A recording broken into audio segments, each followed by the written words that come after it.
নমস্কার, আজকে আমরা চলে এসেছি আমাদের প্রসঙ্গ রবীন্দ্রনাথ নিয়ে।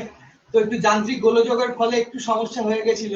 তো দাদাকে আমরা নিয়ে এসেছি, অধ্যাপক, উনি একজন তো মনোরঞ্জন নস্কর অধ্যাপক। তো উনি আজকে রবীন্দ্রনাথ সম্পর্কে আপনাদের কিছু বলবেন বা আমরা একটু জেনে নেব ওনার কাছ থেকে। তো প্রথমেই আমরা জানতে চাইবো দাদার কাছে যে নিজের সম্বন্ধে যদি একটুখানি আমাদের পরিচয় দেওয়া হয়, কে বা কি, এগুলো একটু বলে নিই, তারপর আমরা রবীন্দ্রনাথের প্রসঙ্গে আসবো আস্তে আস্তে। নমস্কার, ধন্যবাদ সমাজকে। আমি মনোরঞ্জন নস্কর, বাংলা পড়াই, city college of commerce and business administration এই কলেজ। আর রবীন্দ্রনাথ আমার একেবারে ছোট থেকেই আবৃত্তির সূত্রে দাদার কাছে আবৃত্তি শিখতাম। সেই থেকে লেখাপড়া মানে প্রথাগত লেখাপড়া শুরুর আগেই রবীন্দ্রনাথের কিছু কবিতা পড়ি নানা অনুষ্ঠানে বলার জন্য। শুধু রবীন্দ্রনাথ নয়, আরো অনেকের কবিতাই পড়েছিলাম। সেই সূত্রে রবীন্দ্রনাথের সঙ্গে, রবীন্দ্রনাথের লেখার সঙ্গে প্রথম পরিচয়। আসলে যেটা বলার বিষয়, আমাদের এখানে একটুখানি স্থান অভাবের জন্য একটু এইভাবে অনুষ্ঠানটা করতে হচ্ছে। না না, ঠিক আছে। যেটা বিষয় হলো যে আমরা চাই আসলে রবীন্দ্রনাথকে দাদা যেভাবে দেখেছেন সেটা একটু অন্যভাবে যদি আমরা জানতে পারি, বা বললেন যে ছোটবেলায় কোনো না কোনো ভাবে আবৃত্তি বা ওই পরিমণ্ডলেই বড় হওয়া, সেই সূত্রে রবি ঠাকুরের সঙ্গে আলাপ। তবু আমি জিজ্ঞেস করবো, যদি প্রথমেই যে যদি রবীন্দ্রনাথ শব্দটা বলা হয়, তাহলে মানসিকভাবে কোন চিত্র ক্যানভাসে ভেসে ওঠে? রবীন্দ্রনাথ এই নামটা শোনার সঙ্গে সঙ্গে আমার একেবারে ছোটবেলার কথাই মনে পড়ে।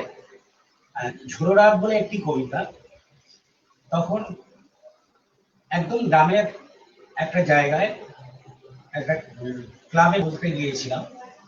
সেই কবিতাটা বলতে গিয়ে আমি ভুলে যাই, এবং মানে অদ্ভুত একটা সমাপতন। কবিতাটা যখন আবৃত্তি প্রতিযোগিতা চলছিল, একটা বিকেল বেলা, গ্রীষ্মের বিকেল, সারা প্রকৃতির মধ্যে এক ধরনের কি বলবো কালবৈশাখী নেমে এলো, এবং ঢেউ উঠেছে জলে, হাওয়ায় বাড়বে, ওই যে ছুটে চলে গগন তলে মেঘ, মাঠের গরুগুলো উড়িয়ে চলে ধুলো, আকাশে চায় মাঝি মনেতে উদ্বেগ। এই যে কথা কবিতা বলছেন, আর প্রকৃতির মধ্যে এই যে একটা আবহ তৈরি হলো, সেটাই আমার সবচেয়ে প্রথমেই মনে পড়ে রবীন্দ্রনাথের প্রসঙ্গ। তো আজকে আমাদের যে বিষয় তো রবীন্দ্রনাথ ঠিকই, কিন্তু আমরা দাদার কাছ থেকে কিছু শুনে নেব, মানে কিছু রবি ঠাকুরের কিছু লেখা, বা যদি আমাদের পড়ে শোনান খুব ভালো লাগবে, বা এখনো তারপরে আমরা আরো অন্যান্য প্রসঙ্গে আসবো।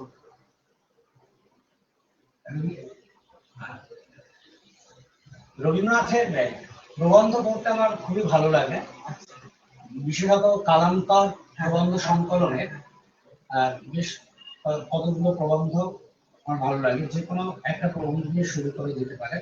না, আমি একটা জিনিস জিজ্ঞেস করবো যে রবীন্দ্রনাথের সবাই তো কবিতা, গান বা তার জাতীয়তাবাদ এই সবগুলোর বিষয় আছে, তো সেক্ষেত্রে কেন প্রবন্ধকে বেছে নেওয়া হচ্ছে বা ভালো লাগে? এই যে কথাটা এলো প্রবন্ধ, মানে সবসময় কি গবেষণামূলক লেখা পড়তে বেশি পছন্দ করা হয়, এরকম বিষয়? না, ঠিক তেমন নয়, কিন্তু রবীন্দ্রনাথের প্রবন্ধে এত সংহতভাবে রবীন্দ্রনাথ তার শুধুমাত্র ভারত চেতনা নয়, সারা পৃথিবী নিয়ে তার যে বক্তব্য, বিশেষত মানুষের কথা, মানুষ নিয়েই যে তার ভাবনা চিন্তা, সেগুলো যেমন বলেছেন, তেমনি একটি জাতি সংস্কৃতি, তার সর্বায়ত অস্তিত্ব, তার লোকজ জীবন, তার সাংস্কৃতিক বিভিন্ন দিক তার প্রবন্ধে বলেছেন। এবং যেগুলো ছাড়া কোনো জাতি কখনো একটা স্ট্যান্ডার্ড মানদণ্ডে পৌঁছতে পারবে না, উন্নীত হতে পারবে না। সেই কারণেই রবীন্দ্রনাথের প্রবন্ধ পড়তে আমার ভালো লাগে। তাও একটু শুনে নি তাহলে। হ্যাঁ প্রবন্ধে হ্যাঁ হ্যাঁ শুনে নি, যেকোনো একটা প্রবন্ধে একটু হ্যাঁ দেখে যেতে পারি।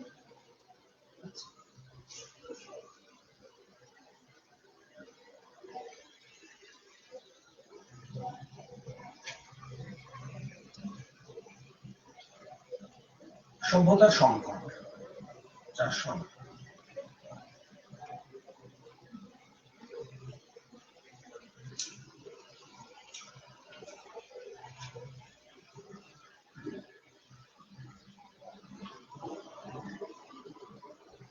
প্রবাসী পত্রিকায় বেরিয়েছিল সভ্যতার সংকট। আজ আমার বয়স 80 বৎসর পূর্ণ হলো। আমার জীবন ক্ষেত্রের বিস্তীর্ণতা আজ আমার সম্মুখে প্রসারিত। পূর্বতম দিগন্তে যে জীবন আরম্ভ হয়েছিল তার দৃশ্য অপর প্রান্ত থেকে নিঃশব্দ দৃষ্টিতে দেখতে পাচ্ছি এবং অনুভব করতে পারছি যে আমার জীবনের এবং সমস্ত দেশের মনোবৃত্তির পরিণতি দ্বিখণ্ডিত হয়ে গেছে। সেই বিচ্ছিন্নতার মধ্যে গভীর দুঃখের কারণ আছে।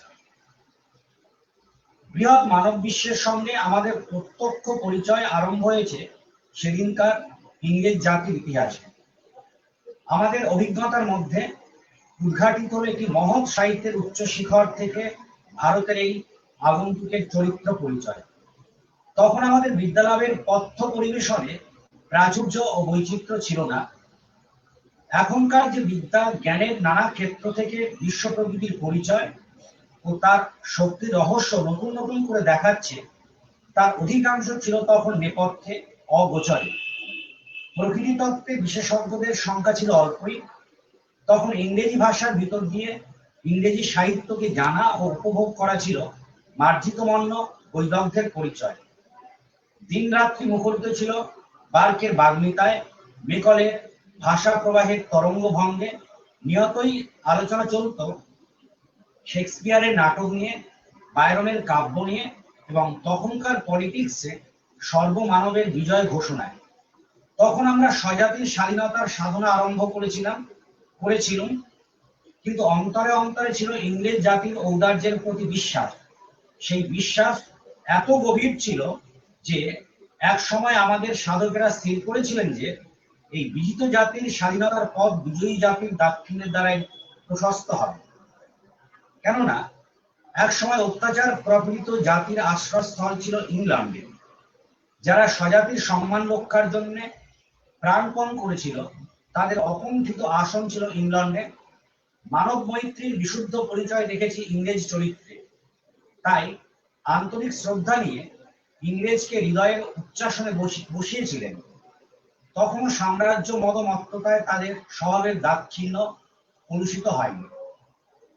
আমি পুরো প্রবন্ধটা এইভাবে পড়ছি না, না সেটা নয়, কিন্তু আমি একটা জায়গায় বলছি। একদম এই প্রবন্ধটার মধ্যে সবচেয়ে আমার যেটা মানে ছুঁয়ে যায়,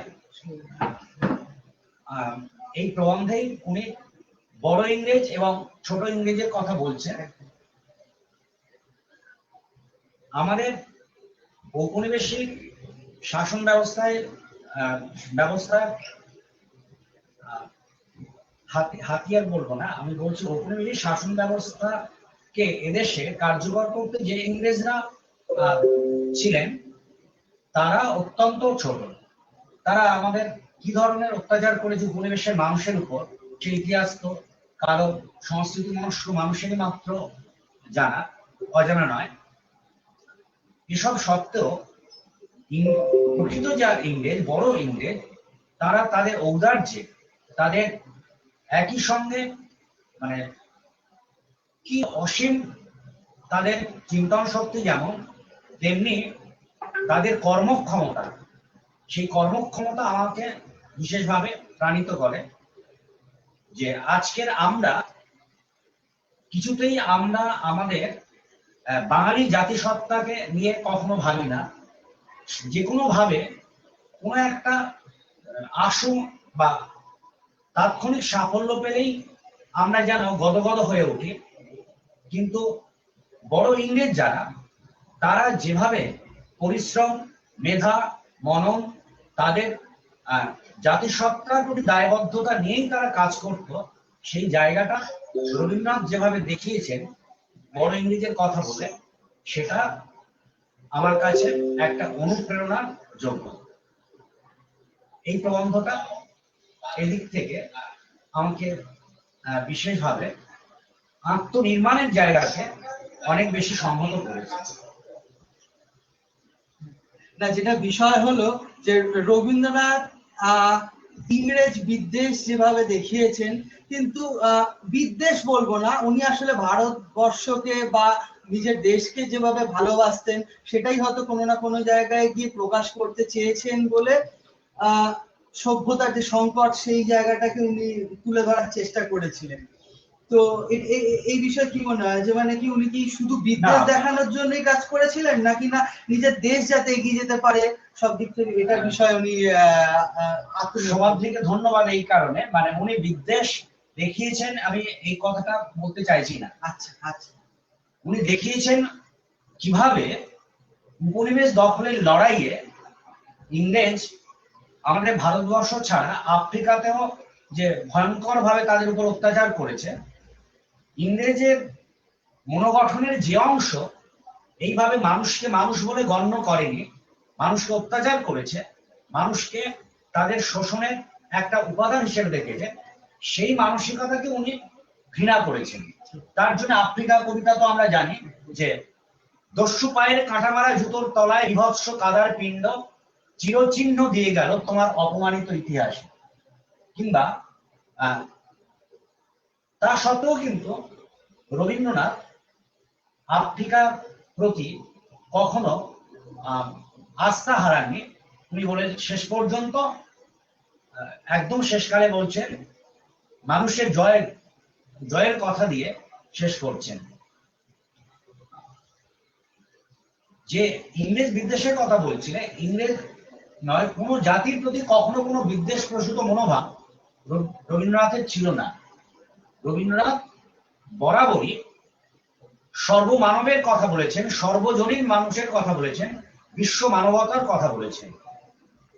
যেখানে মানুষের ক্ষুদ্রতা, যেখানে মানুষের নীচতা, সেই জায়গাতেই তিনি প্রতিবাদ করেছেন, সমালোচনা করেছেন।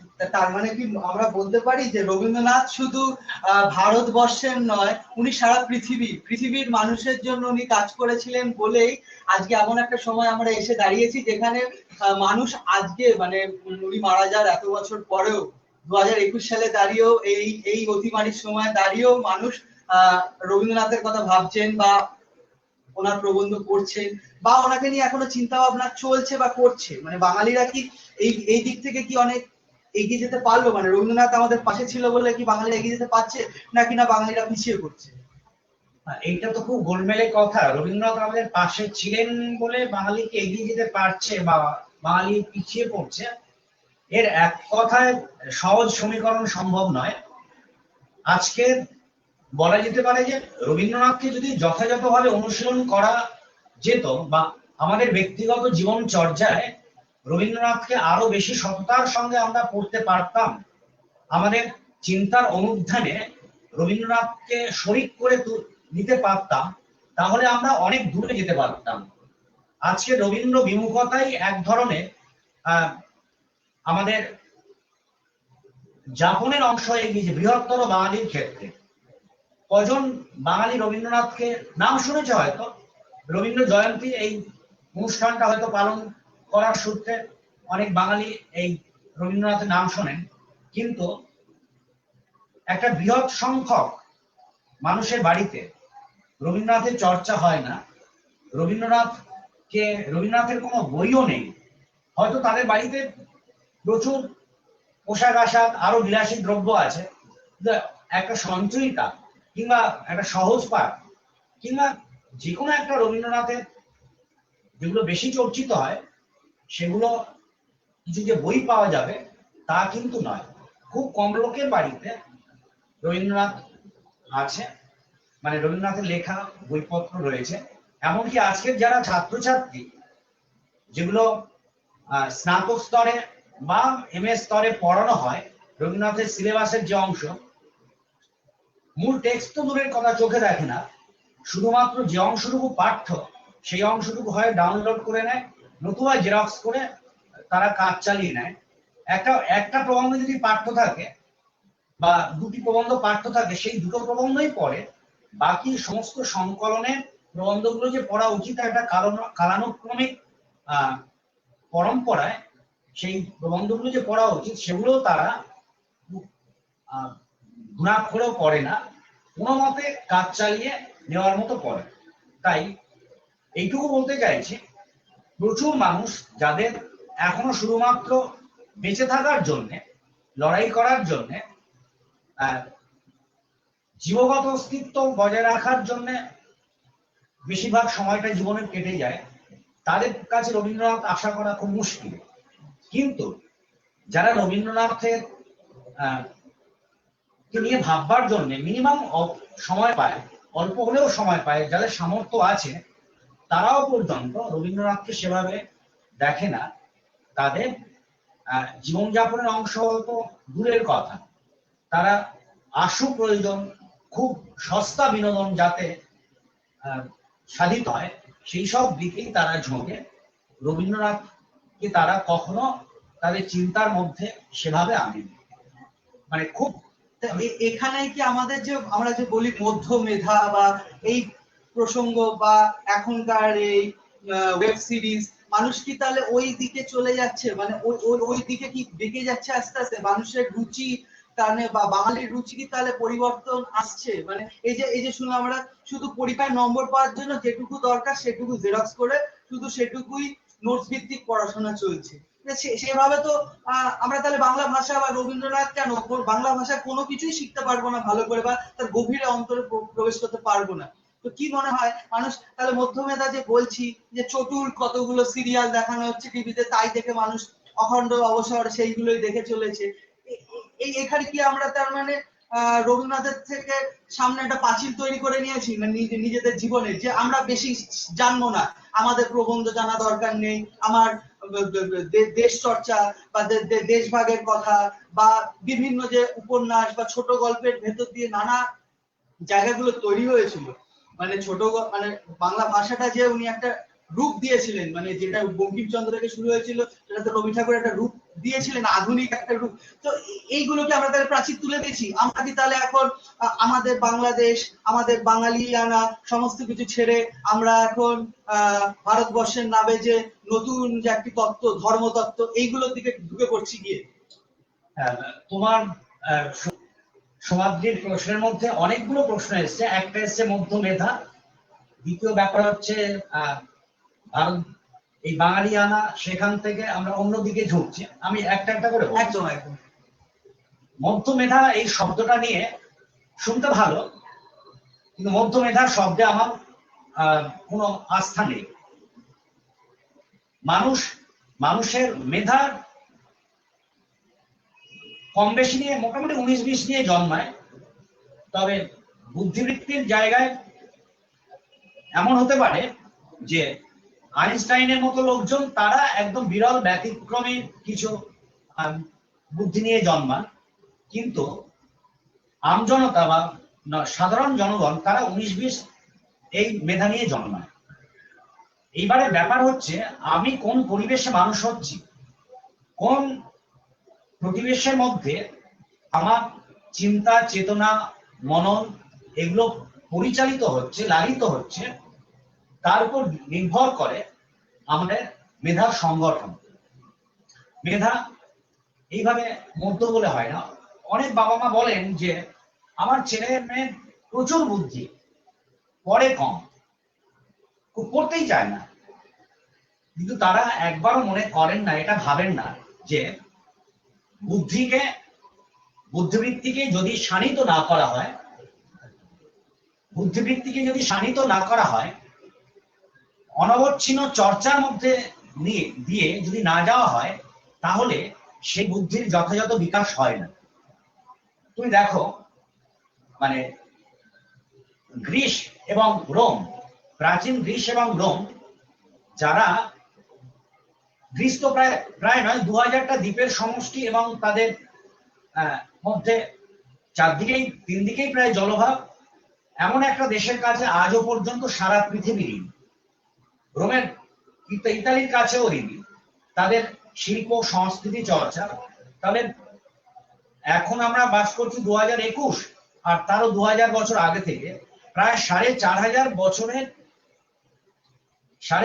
বছরের একটা সাংস্কৃতিক ঐতিহ্য নিয়ে তারা বড় হয়ে উঠছে, এবং তাদের প্রত্যেক দিনের জীবনচর্যায় এই যে চর্চা, অনুশীলন, অনবচ্ছিন্ন লেগে থাকা, পরিশ্রম, এইটা তারা দেয়। আর আমরা আমাদের মধ্যমেধা বলে চালাই।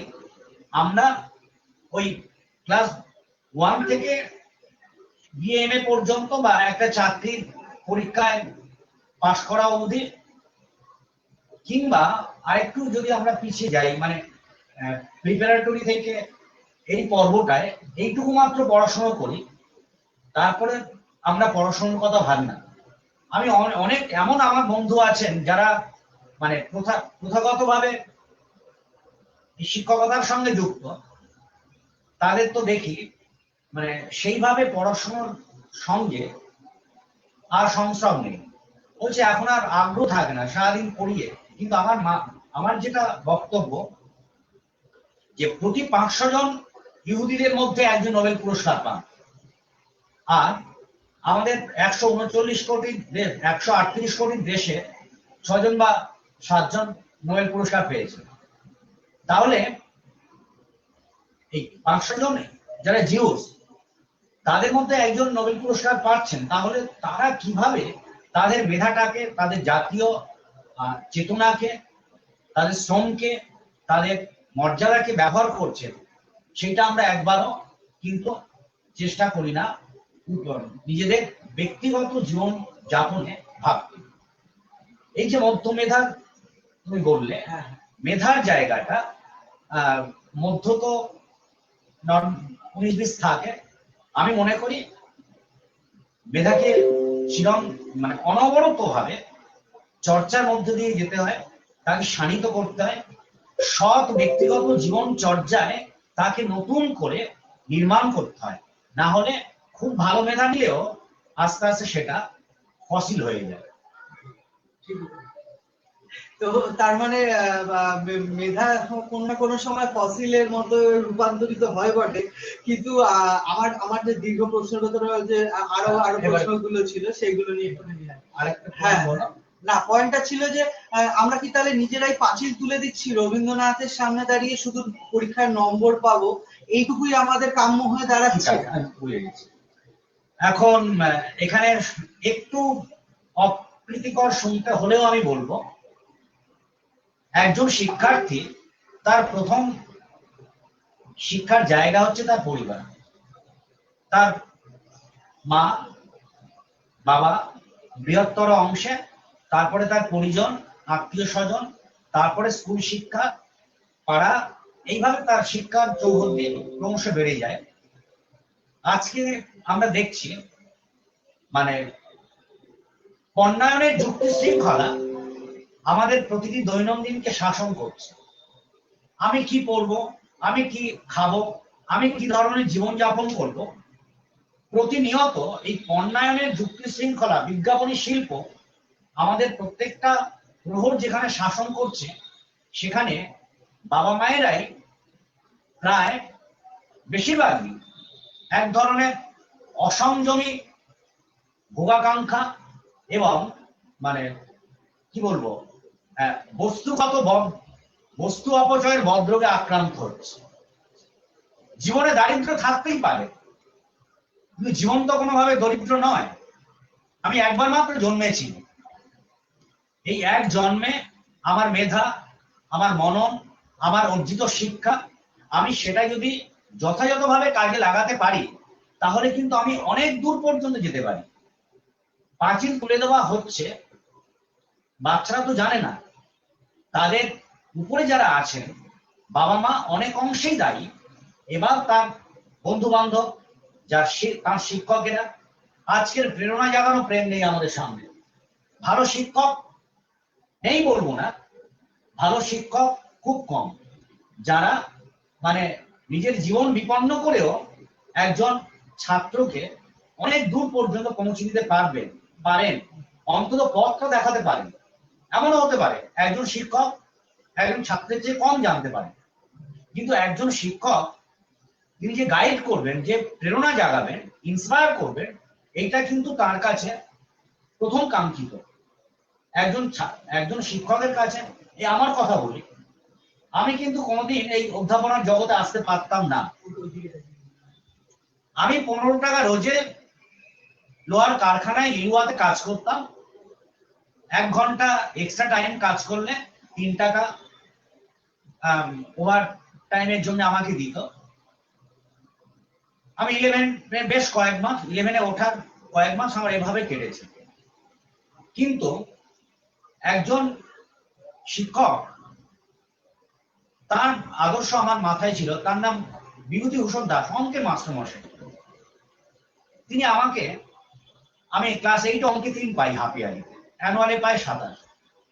তিনি আমাকে যেভাবে ইন্সপায়ার করেছিলেন, তার সেই মানে ছাত্র সমর্পিত প্রাণ, এই যে মুখ আমার মনে ছিল, সেই দিকটা আমি কোনোদিন ভুলিনি।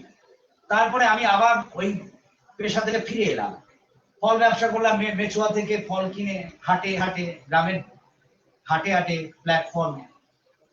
কিন্তু আমার সর্বদা মনে ছিল আমার মাস্টারমশাইয়ের ওই প্রেরণা। আমি ভাবতাম যে কারখানায় যখন কাজ করছি তখনও মনে করতাম না এটা আমার জীবন নয়, আমাকে আমার লেখাপড়ায় ফিরতে হবে। ওই জন্যে একজন ভালো শিক্ষক এমন হতে পারে তিনি হয়তো পয়সা দিয়ে সহযোগিতা করতে পারছেন না, কিন্তু তার প্রেরণা অত্যন্ত গুরুত্বপূর্ণ একজন ছাত্রের জীবনে। শুধুমাত্র ছাত্রের নয়, একজন জাতির জীবনে, একটা জাতির জীবনে একজন শিক্ষকের, ভালো শিক্ষকের এখনো পর্যন্ত আমি মনে করি মানে যা অবদান, তা কোনো মতেই কোনোভাবে সে অবদান, সে দানের ঋণ শোধ করা যাবে না।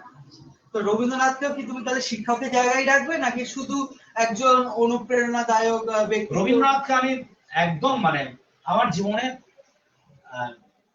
খুব সেরা শিক্ষক হিসেবে রাখবো। এই কারণে তার কাছে অনুভবের নানা বৈচিত্র্য, তার সারা জীবন ধরে তিনি তার অনুভবকে যেভাবে ভাষায় ধরে রেখেছেন, অনুভবের দিক থেকে, ভাষা চর্চার দিক থেকে, ভাষাকে কিভাবে ব্যক্তিক প্রয়োজনে ব্যবহার করা হয় সেদিকটা তিনি যেমন দেখিয়েছেন, তার মনস্তাত্ত্বিক নানা জটিলতা, মানুষের মনকে কিভাবে নিয়ত যুক্তি এবং প্রতিযুক্তিতে তৈরি হতে হয় সেদিক থেকে দেখিয়েছেন। দেশ ভাবনা দেখিয়েছেন, পরিবেশ ভাবনা দেখিয়েছেন, গ্রামীণ সংগঠন দেখিয়েছেন, অর্থনীতিকে কিভাবে তিনি জোরদার করতে শিখিয়েছেন। ওটা এই সংক্ষেপ আলোচনায় এইগুলো তো বলার অবসর নেই।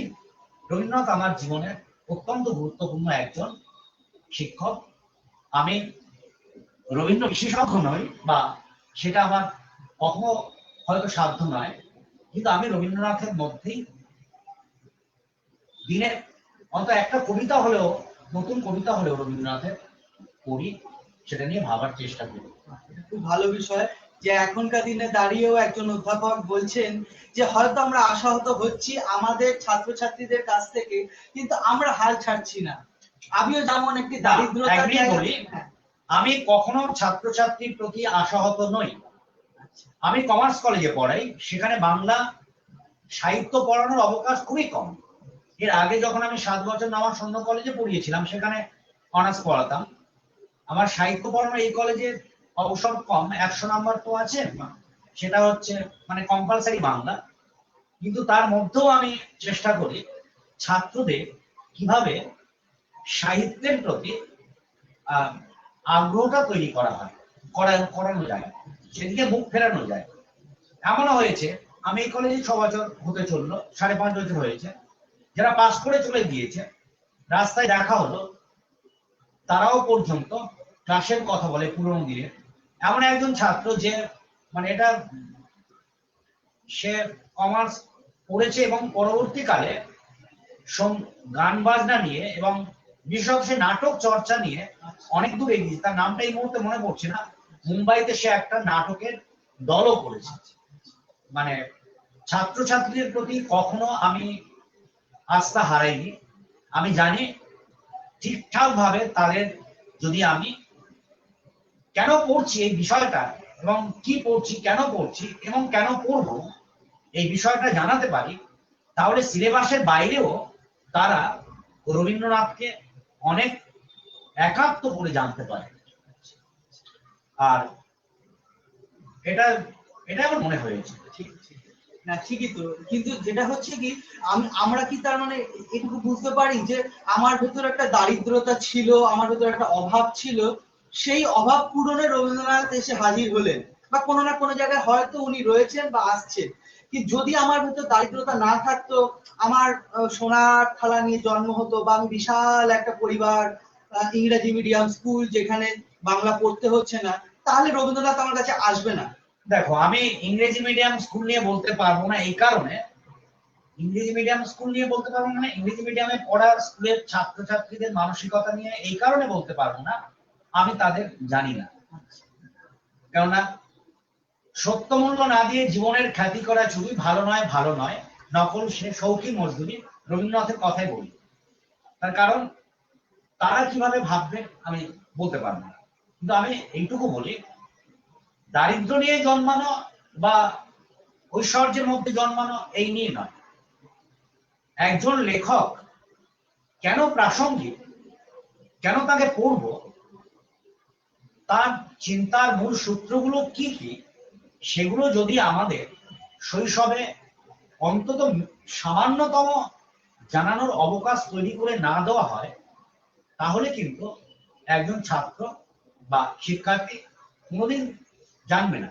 প্রথম দিকে তো তার আগ্রহ থাকে না, তার আগ্রহ সামান্য যদি ধরানো যায়, তৈরি করিয়ে দিতে, তাহলে কিন্তু সে আগ্রহ দিনের পর দিন, দিন পর দিন কি হবে, আরো পল্লবিত হবে। রবীন্দ্রনাথের ভাষায় দীপ যদি জ্বালানো যায়, একটা দীপালিকায় জ্বালাও আলো, জ্বালাও আলো, আপন আলো জয় করো এই তামসিয়ে। এই দীপা একটা দ্বীপ যদি জ্বালানো যায়, তাহলে সেই দ্বীপের অর্জন ভেতরে আরো বেশি ভাবে আগ্রহ তৈরি হবে রবীন্দ্রনাথকে জানা। তো আমরা কি একটা রবি ঠাকুরের কবিতা বা এরকম কিছু শুনতে পারি? হ্যাঁ, নিশ্চয়ই শুনতে পারি। কোন কবিতা বলবো? যেটা নিজের ভালো লাগে, মানে মনের কাছের লেখা এরকম রবি ঠাকুর। রবীন্দ্রনাথের কোন কবিতা ভালো লাগে, এই এটা খুবই না, সেটা তো একটা আলাদা কবিতা ভালো লাগে। বিষয়। আমি ছোট্ট একটা কবিতা হ্যাঁ হ্যাঁ বলছি। না, বই থেকে পড়লেও কোনো অসুবিধা নেই। খুবই সঞ্চিত তো আনেনি, যাই হোক আমি এমনি বলছি মন থেকে। প্রশ্ন, রবীন্দ্রনাথ ঠাকুর।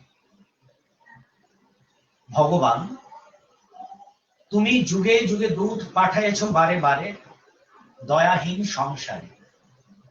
তারা বলে গেল ক্ষমা করো সবে, বলে গেল ভালোবাসো, অন্তর হতে বিদ্বেষ বিষ্ণাস।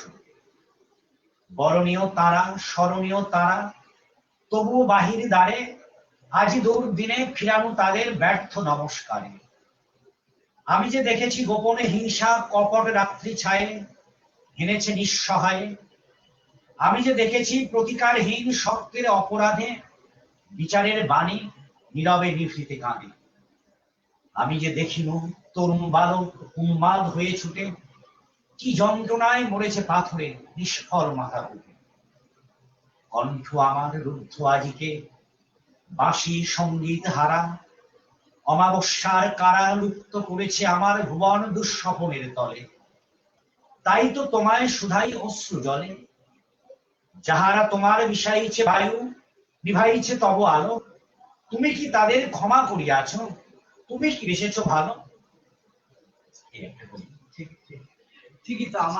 আমাদের ভেতরে রবীন্দ্রনাথ এমন ভাবে আগুন জ্বালিয়ে দেয় যে আগুন আমাদের যে কান্নাগুলো, যে বিষণ্ণতা, সেই জায়গাটাকে পেরিয়ে গিয়ে আমাদের যে আবার ঘুরে দাঁড়াতে হবে, কারণ উনি তো প্রচুর মৃত্যু দেখেছেন, সেইগুলোই হয়তো ওনাকে এমন লেখা লিখতে সাহায্য করেছে যে যেগুলো আমাদেরকেও অনুপ্রাণিত করে আজকের দিনে দাঁড়িয়েও, যে কিভাবে আরো এগিয়ে যাব।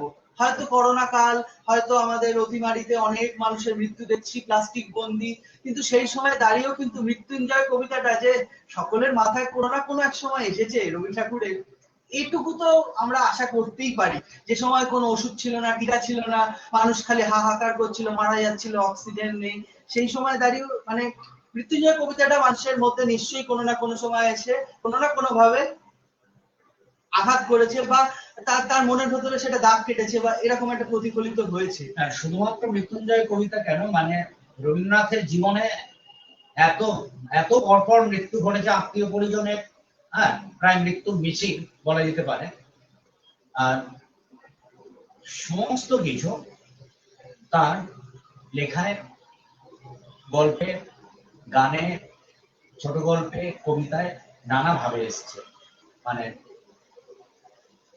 মৃত্যু চেতনা রবীন্দ্রনাথের মধ্যে এমন ভাবে এসছে যে একজন মানুষের জীবনের পূর্ণতার বোধ মৃত্যু চেতনা ছাড়া কখনো সম্ভব নয়।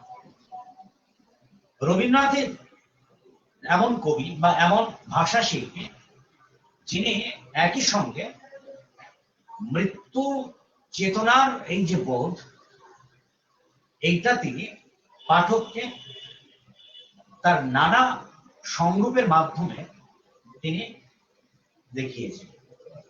মানুষের জীবনের পূর্ণতার যে পরিণাম, একজন মানুষ তার জীবনে অভিজ্ঞতায় পূর্ণ হতে গেলে মৃত্যুর বোধ, প্রিয়জনের বিরহের বোধ, প্রিয়জন হারানোর বোধ রবীন্দ্রনাথের এরকম বারবার হয়েছে।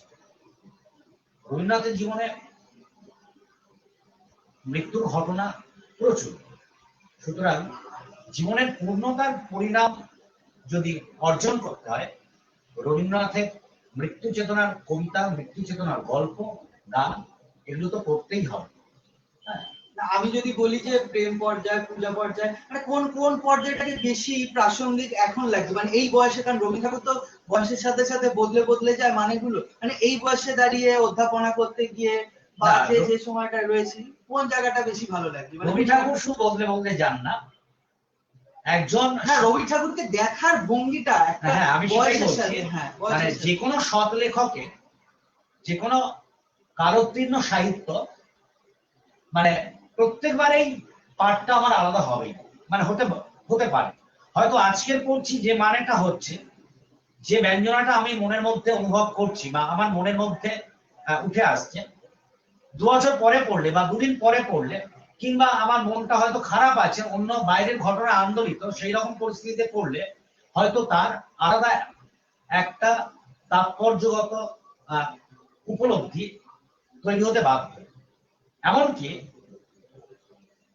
একই কবিতা, একই গান ভিন্ন ভিন্ন পাঠকের ক্ষেত্রে সময় বিশেষে তার আলাদা আলাদা ব্যঞ্জনা উঠে আসতে বাধ্য।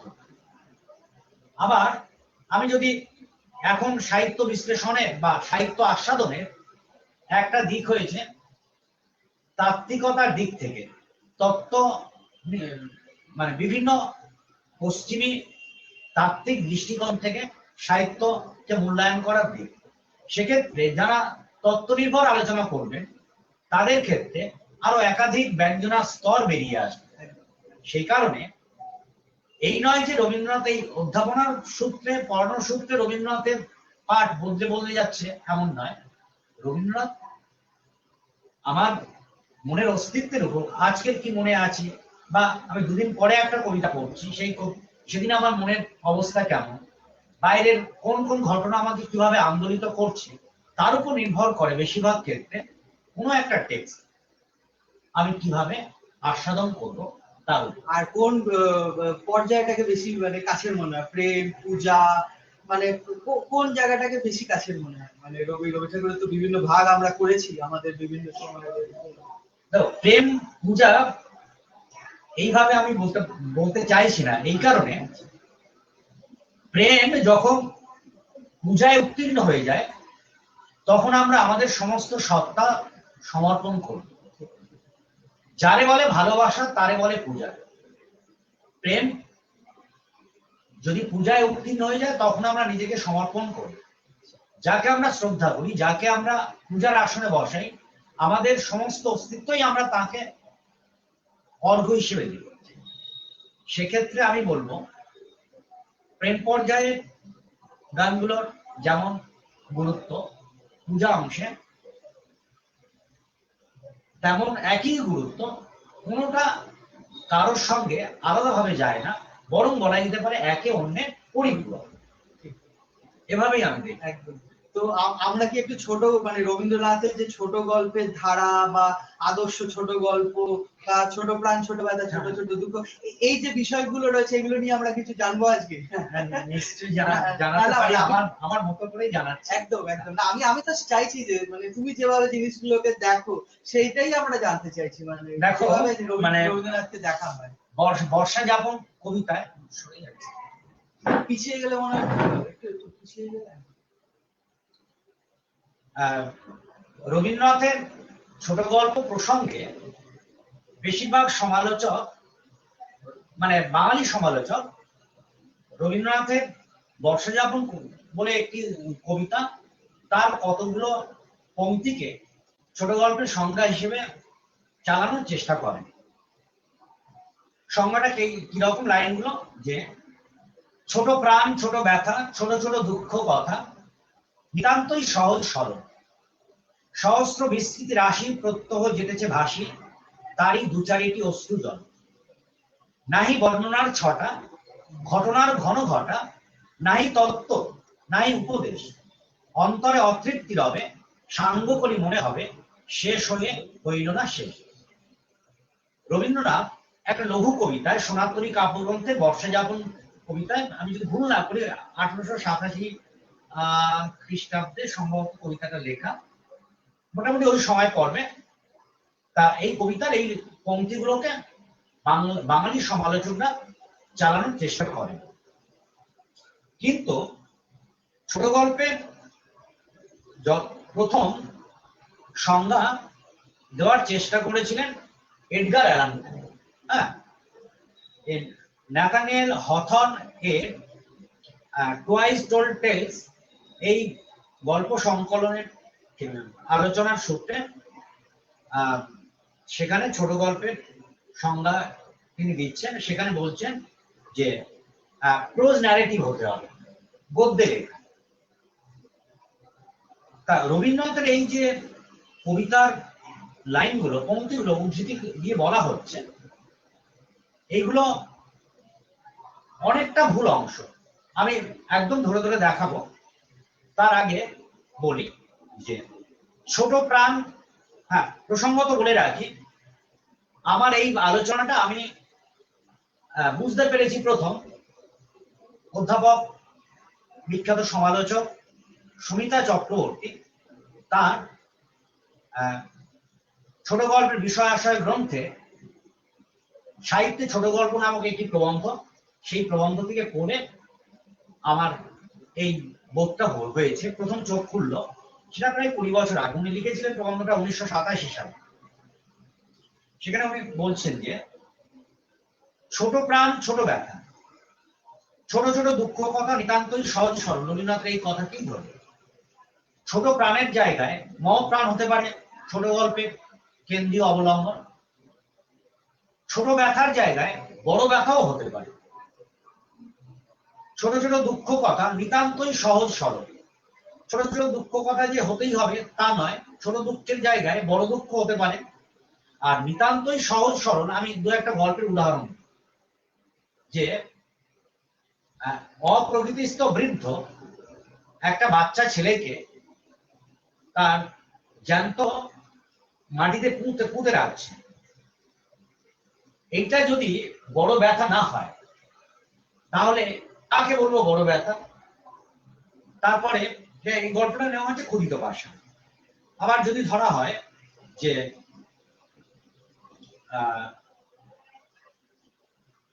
ক্ষুদিত পাষাণের যে বর্ণনা, উনি নিজেই বলছেন নাহি বর্ণনার ছটা ঘটনার ঘন ঘটা, নাহি তত্ত্ব নাহি উপদেশ।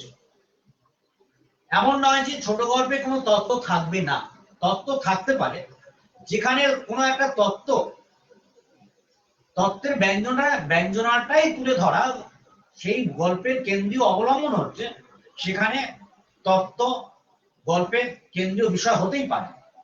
সুতরাং এই রবীন্দ্রনাথের বর্ষযাপন কবিতার এই পংক্তিগুলো একেবারেই রবীন্দ্রনাথের গল্পেই রবীন্দ্রনাথ ভেঙে দিয়েছে, একেবারেই সমর্থনযোগ্য নয় ছোট গল্পের সংজ্ঞা হিসেবে। সেক্ষেত্রে আমরা কি দেখতে পারি?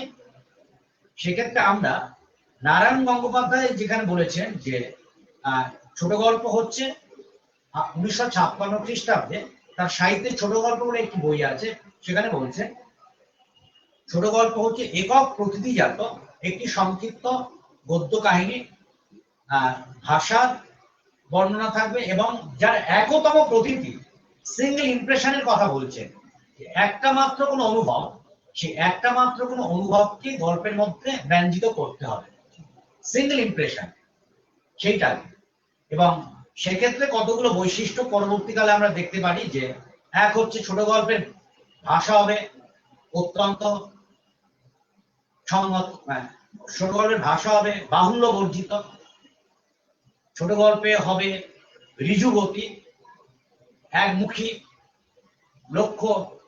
লক্ষ্য থাকবে উপসংহারে পৌঁছানো, অর্থাৎ একটা বিশেষ কোনো ভাব সেই উপলব্ধিতে পৌঁছানোর জন্য ছোট গল্পে সিঙ্গেল এফেক্টটাকে গুরুত্ব দিতে হবে। আরো আসতে পারে যে ন্যূনতম আয়তন। এবারে ন্যূনতম আয়তন বললে সঙ্গত কারণে প্রশ্ন উঠতে পারে কতটা আয়তন গল্প ন্যূনতম হতে পারে, সে 2 পৃষ্ঠা নাকি 42 পৃষ্ঠা নাকি 16 পৃষ্ঠা। অর্থাৎ সিঙ্গেল ইমপ্রেশনকে যথাযথ ফুটিয়ে তুলতে যতটা পৃষ্ঠা দরকার, যতগুলো শব্দ সংখ্যা দরকার, সেইটাকেই তিনি ন্যূনতম আয়তন বলছেন। আর একদিকে বলা যেতে পারে যে চরিত্র সংখ্যা ন্যূনতম চরিত্র সংখ্যা, তাহলে কটা চরিত্র হতে পারে ন্যূনতম চরিত্র? এখানে 2টো হতে পারে, 4টে হতে পারে, 6টা হতে পারে, তার সুনির্দিষ্ট কোনো সীমারেখা নেই। আমাদের একটা বাংলা সাহিত্যে নয়, দ্য ডার্লিং বলে একটি ছোট গল্প, সেখানে একক চরিত্র বিষয় আন্তন শেখর তার দ্য ডার্লিং বলে যে ছোট গল্প, সেখানে একক চরিত্র বিশিষ্ট ছোট গল্প তৈরি হয়েছে। বাংলায় একক চরিত্র নিয়ে ছোট গল্প লেখা হয়েছে না, আমার এখনো পর্যন্ত চোখে পড়েনি, তবে চরিত্র সংখ্যা ন্যূনতম। এইবারে ছোট গল্পের আয়তন হবে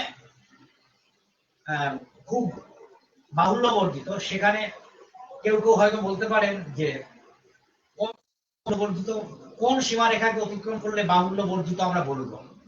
সেখানে আমরা বলবো যে যেমন প্রায় 500 পৃষ্ঠার উপরে, 503 পৃষ্ঠা করে ঘোরা, তাহলে কি সেটা বাহুল্য বর্জিত নয়? সেটা বাহুল্য বর্জিত।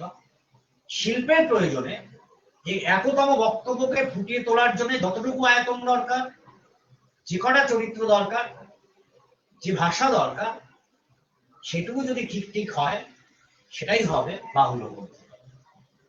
এভাবেই আমি ছোট গল্পকে বৈশিষ্ট্যের নিরিখে দেখছি। মানে আমি বলতে পারি যে দাদার কাছে তাহলে ছোট গল্পটা অনেক বেশি কাছে।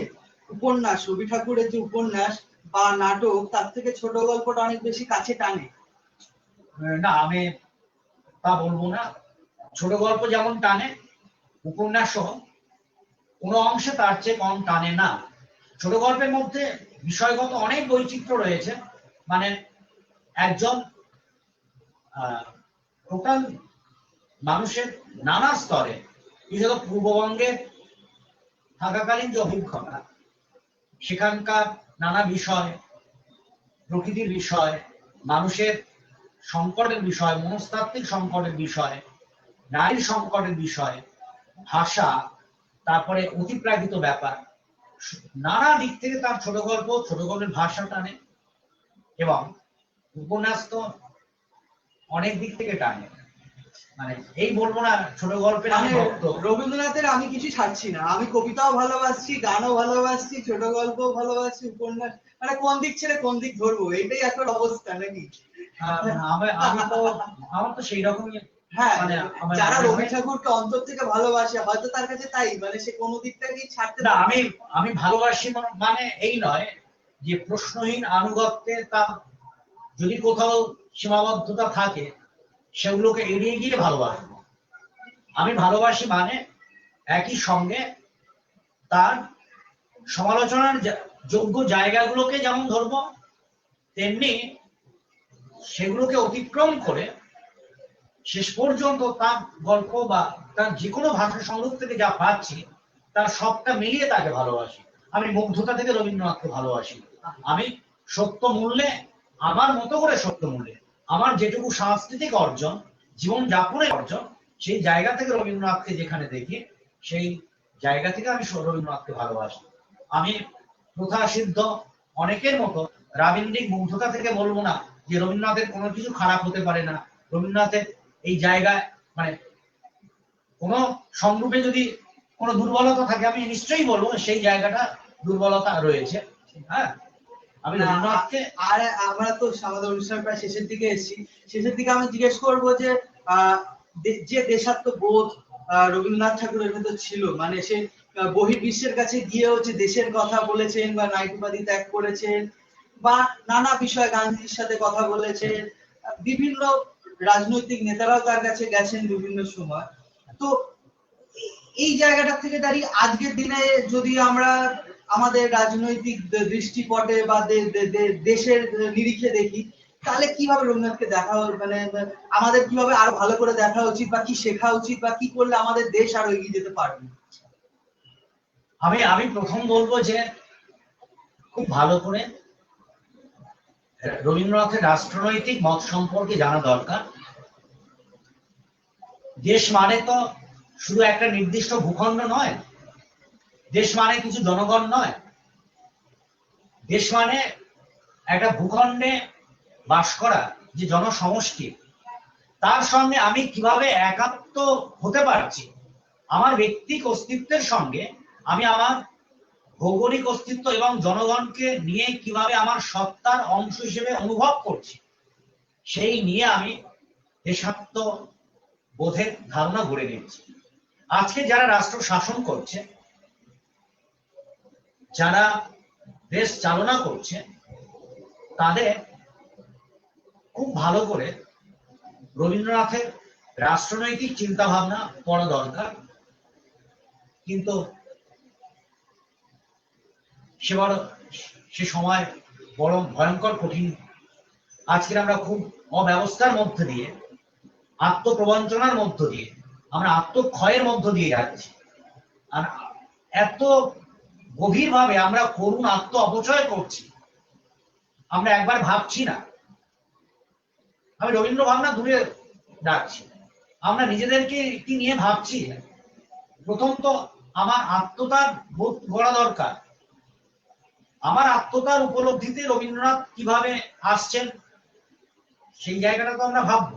আমরা নিজেদের সম্পর্কে যদি না ভাবতে পারি সুস্থভাবে, আমরা যদি অন্যের ভাবনা দ্বারা নিয়ত চালিত হই, তাহলে তো নিজেদের সুস্থভাবে চালাতে পারবো না, আর রবীন্দ্রনাথের দেশ ভাবনাকে আমরা বুঝতেই পারবো না। তাই রবীন্দ্রনাথকে জানতে গেলে আগে একদম নিরপেক্ষভাবে আত্মপাঠ দরকার, নিজেকে পড়া দরকার, তারপরে আমরা রবীন্দ্রনাথকে দেখব। আর রাষ্ট্র ভাবনা তো তার পরে। আমরা আজকের সামান্য পরিবারের মধ্যেও আলাদা হয়ে যাচ্ছি। আলাদা এই অর্থে বলছি, আমার সামাজিক আমি যে আচরণ করছি আর আমার অন্তর্গত, আমার একান্ত ব্যক্তিগত আমি, দুটো আমি এক নই। সেই কারণে আমরা আমাদের কাছে সতত বিচ্ছিন্ন হয়ে যাচ্ছি, নানা সত্তা হয়ে যাচ্ছি। এই নানা সত্তার মধ্যে দূরত্বটা যত কমবে, যত আমরা একাত্ম হতে পারবো, অন্তর্গত সত্তার সঙ্গে এক হতে পারবো, তবে আমরা নিজেকে সম্মান করতে পারবো, তবে আমরা করুণ আত্ম অপচয় বন্ধ করতে পারবো, তখনই আমরা রবীন্দ্রনাথকে জানতে পারবো এবং আমরা তার যৌক্তিকতার দৃষ্টিতে পুষ্টিপাত হলে আমরা বৃহত্তর অর্থে দেশ, জাতি এবং জাতি তো জানবো, দেশাত্মবোধ গড়ব এবং এসবের ঊর্ধ্বে আন্তর্জাতিকতার জায়গায় আমরা এগোবো। রবীন্দ্রনাথ কখনো নেশানের মধ্যে আবদ্ধ থাকেননি, উনি বরাবরই বিশ্ব মানবতার কথা বলতেন। কিন্তু বিশ্ব মানবতার জায়গায় যেতে গেলে জাতীয়তাবোধ জানতে হবে, মানবতাবোধ জানতে হবে। এগুলোকে তো না জেনে বিশ্ব মানবতায় উত্তীর্ণ হওয়া যায় না। সেই জন্য আগে নিজেকে জানা দরকার, তারপরে রবীন্দ্রনাথ, এবং অবশ্যই রবীন্দ্রনাথের বিশ্বজনীনতাকে জানতে হবে। তো শেষে কি আমরা একটু রবীন্দ্রনাথের কোনো পাঠ্যাঙ্গ মানে কোন একটি অংশ পাঠ করে কি আমরা এই অনুষ্ঠান শেষ করব? সেটা বলছি সেরকম সেরকম আমি বলতে ইচ্ছে আর ইচ্ছে করছি না। তো আজকের আমাদের অনুষ্ঠান যারা দেখলেন তাদেরকে জানিয়ে রাখি যে আজকে আমরা একটু অন্যরকম অনুষ্ঠান হলো, কারণ একটুখানি যান্ত্রিক ত্রুটি ছিল আমাদের। কিন্তু আমরা আজকে রবীন্দ্রনাথকে নানা রকম করে অন্য রকম করে উপলব্ধি করার চেষ্টা করলাম, যেখানে আমরা আলোচনা আনলাম জাতীয়তাবোধ, যেখানে ছোট গল্প নিরিখে উনি যে কথাটাকে বর্ষা যাপন যে কবিতাটাকে নিয়ে আমরা ভাবি বা বলি, সেটাকে পেরিয়ে গিয়েও নতুন করে ছোট গল্প নারায়ণ গঙ্গোপাধ্যায় কি বলেছেন, এই যে বিষয়গুলো এলো। এছাড়াও আমাদের সামাজিক অবস্থান এবং সেখানে ছাত্রছাত্রীদের উপরে আশাহত হচ্ছেন না। আমি এখনো এক কোণা পর্যন্ত ছাত্রছাত্রীর প্রতি আশাহত নই। প্রতিটি ছাত্রছাত্রী আমার অন্তরে সত্তা নিয়ে থাকে। ছাত্রছাত্রীর জন্যই আমি কলেজে চাকরি পাওয়ার আগে আমি মানে ক্লাস 7 থেকে টিউশন পড়িয়ে বড় হয়েছি। মানে যত ছাত্রছাত্রীদের সান্নিধ্যে গিয়েছি, নিজে যেমন শিখিয়েছি তাদের থেকেও অনেক শিখেছি। কেননা তাদের বিচিত্র কৌতূহল, তাদের জিজ্ঞাসা আমাকে নিয়ত পাঠ চর্চায় ব্যাপৃত রেখেছে। কেননা ছাত্রছাত্রীরাই হলো আমার প্রাণ। ওরা যদি না থাকে তাহলে আমাদের অস্তিত্ব নেই। আর আমি বিশ্বাস করি এই পরম্পরা বাঁচিয়ে রাখতে হয়। ছাত্রছাত্রীদের ভাবনা এক মানে ওই এখানে মনে পড়বে ওই ছাত্র ধরা বলে একটা কবিতা, কালিদাস নায়ক সম্ভবত, বর্ষে বর্ষে দলে দলে দলে আসে বিদ্যা মঠ তলে। এই যে ছাত্ররা আসে, আমি তো এখনো ছাত্র, কারণ আমি নিজেকে টিচার হিসেবে এক জায়গায় মানে পেশাগতভাবে আছি, ঠিক কথা। তার চেয়ে আমার বড় পরিচয় আমি ছাত্র। আমি নিজেকে ছাত্র হিসেবে দেখতে ভালোবাসি। যতদিন বাঁচবো, যতদিন সামর্থ্য থাকবে, আমি যেন ছাত্র হিসেবেই বাঁচি এবং ছাত্রের মতো হয়ে বাঁচি। তো আজকের অনুষ্ঠান তাহলে আমরা এখানেই শেষ করছি। শুভরাত্রি। তবে এরপরে আমরা অভিষেকের সঙ্গে আসবো, অভিষেক মিত্র একটু পরেই আসবে আমাদের সঙ্গে লাইভ অনুষ্ঠানে। আপনারা কিন্তু ফেসবুক পেজে, ঋতুযান পাবলিকেশনের পেজে নজর রাখবেন এবং আরো নতুন নতুন অনুষ্ঠান নিয়ে আমরা আসবো, সঙ্গে থাকবেন এবং কেমন লাগছে অনুষ্ঠান আমাদের মন্তব্য করে জানাবেন। এখনকার মতো শুভরাত্রি। নমস্কার।